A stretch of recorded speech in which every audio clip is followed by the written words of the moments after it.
поселюсь за радугою снов, где у стихов не будет слова грусть.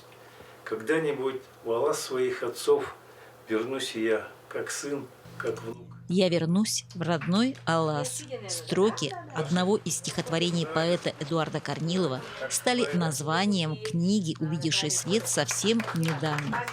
Сегодня встреча в Капсидогоре, очередная встреча в Капсидогоре, в нашем клубе, в нашей гостиной. И у нас сейчас будет презентация поэтического сборника Эдуарда Корнилова. Необычный сборник отличный тем, что на одном развороте напечатано стихотворение на русском и на якутском языках. Переводы нескольких поэтов, точнее это 7 поэтов с разных районов республики, поэтому очень помогла в создании этой книги, имеется в виду в составлении этой книги, да, привлечь, скажем, писателей, да, других переводчиков. Наталья Владимировна Михалева-Сая, наш народный поэт.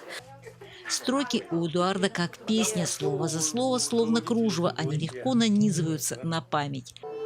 Кто не любил, не знает грусть, не знает горечь, боль и сладость. Моя ты северная Русь, цветешь, как прежде, всем на радость. Оказалось, они столь же красиво передают смысл и на якутском языке.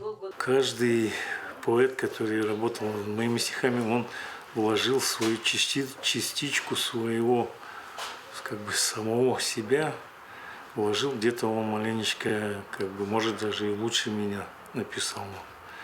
С творчеством Алекминского Есенина, так называют Эдуарда, знакомы даже маленькие ребятишки. Есть еще и детские тоже стихи, и в свое время мы обращались к нему за помощью, и он нам написал гимн здоровья.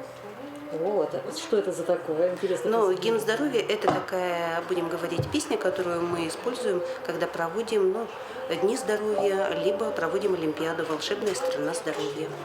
Каждый из гостей клуба Капсидогор в этот день унес с собой сборник стихов, подписанных автором. Елена Фаст, Максим Копылов, Алекминск.